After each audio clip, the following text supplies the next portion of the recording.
반갑습니다. 이슈를 읽어드리는 남자 이슈 리더입니다. 이번 영상에서 다룰 것은 근래 전 국민의 최대 관심사인 한강 대학생 실종 사망 사건입니다. 이번 영상을 통해 각 당일 각 상황들이 남긴 의문점들과 그 의문점 제거를 통한 당일 상황의 가설을 여러분들께 말씀드려보고자 합니다. 첫 번째, 새벽 3시 30분에 깨어나서 집에 전화 후 다시 잠들었고 1시간여 가량 후인 새벽 4시 30분에 일어나서 귀가를 했다고 이군은 진술했습니다. 이 과정에 의문점은 두 개가 남습니다. 사건 당일 새벽 기온은 영상 5도에서 10도 사이였습니다. 술에 취해 잠들었다가 깨었다면 다시 잠들기 힘든 날씨였습니다. 진짜로 다시 잠에 든 것이 맞는지가 첫 번째 의문입니다. 그 다음 의문점은 새벽 3시 30분 본인의 휴대전화를 사용 후 이후 추가 음주 행위는 없었습니다. 그런데 1시간 이후에 휴대폰을 헷갈려 바꿔 들고 집에 갔다. 이 점에 대해서 쉽게 납득이 가지는 않습니다. 다음 상황입니다. 그렇게 휴대폰을 바꿔 든 이군이 집에 도착했을 때 당시 신고 있던 신발은 이모가 버리는 것이 확인되었습니다. 어째서 이군의 부친은 엄마가 버렸다고 진술을 했는가? 누가 버렸는지는 둘째 치고 왜 그 신발을 버렸는지 이런 부분들에 대해서 의문이 남습니다. 다음 상황입니다. 친구가 있었는지 없었는지 모르겠다는 이군의 말을 듣고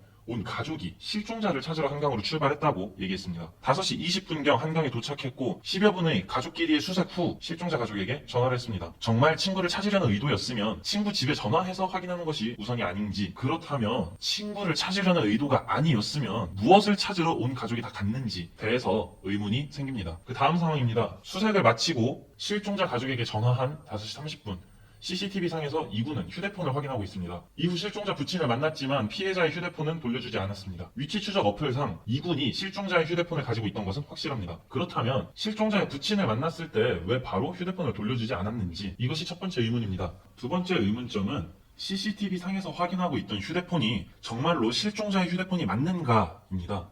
다음 상황입니다. 이후 실종자의 부친을 만나 손군의 휴대폰을 돌려주며 당시 상황을 설명했습니다. 이때 교우 관계나 돌아가신 할머니의 문제로 힘들어했다는 발언을 했지만 새벽 3시 30분 본인이 본인의 부모님과 통화한 사실은 언급하지 않았습니다. 여기서 의문점이 생깁니다. 당시 상황을 묻는 질문에 피해자의 심리 상태의 언급은 왜 한 것이며 정작 본인이 부모님과 통화한 사실은 왜 감추었는가, 이 부분입니다. 지금까지 진술을 토대로 한 당시 상황들과 그 상황들에 대한 의문점들을 말씀드렸습니다. 그럼 이 의문점들을 가지고 한번 당시 상황에 대한 가설을 하나 세워보겠습니다. 이 가설을 위해서는 앞에 추가적인 가정이 하나 필요합니다. 이군의 필름이 끊기기 전 마지막 기억이 손군의 휴대폰으로 동영상을 찍던 중 두 사람이 싸웠다라는 것을 가정으로 두겠습니다. 자, 첫 번째 상황부터 넘어가겠습니다. 술에 취한 채 자다가 깨어본 이군은 본인의 옆에 손군이 사망한 상태로 있는 것을 확인합니다. 손군을 깨워보려고 얼굴을 가격했고 이 과정에서 뺨 근육이 파열됩니다. 손군의 사망 상태를 확인한 이군은 부모님께 전화를 합니다. 내가 정확하게 기억은 안 나는데 얘랑 싸웠고 얘가 죽어있다. 내가 죽인 것일지도 모르겠다. 이후 통화에서 부모님으로부터 은폐와 관련된 조치를 하달받습니다. 시체를 강에 유기하고 SNS 계정을 조작하는 등 자살로 위장을 하기 시작한 것인데요. 1시간 정도 소요됩니다. 이 과정에서 물에 젖는 등 신발이 오염됐습니다. 그 후 손군의 휴대폰을 챙겨서 집으로 출발했으나 정작 본인의 것은 챙기지 못했습니다. 다음 상황으로 갑니다. 그렇게 이군은 집에 도착했습니다. 부모님은 집에 온 아들에게 본인의 휴대폰이 없는 것을 확인합니다. 통화로 자살 위장을 이야기했기 때문에 통화 기록이 발견되는 것에 대한 반발감을 갖고 있는 이 가족은 휴대폰이 현장에 떨어져 있으면 증거품으로 조사받게 될 것을 우려하여 손군이 아닌 휴대폰을 찾으러 한강으로 이동합니다. 같이 살아서 이군의 휴대폰이 어떻게 생겼는지 아는 가족들은 한시가 급하게 휴대폰을 찾아야 하니 제3의 인물에게 신발을 버리도록 지시합니다. 그렇게 5시 20분 한강에 도착하고 10여 분간의 수색 끝에 이군의 휴대폰을 발견합니다. 그리고 이 휴대폰은 본인이 챙깁니다. 안심한 이군의 부모는 실종자 측에 연락을 합니다.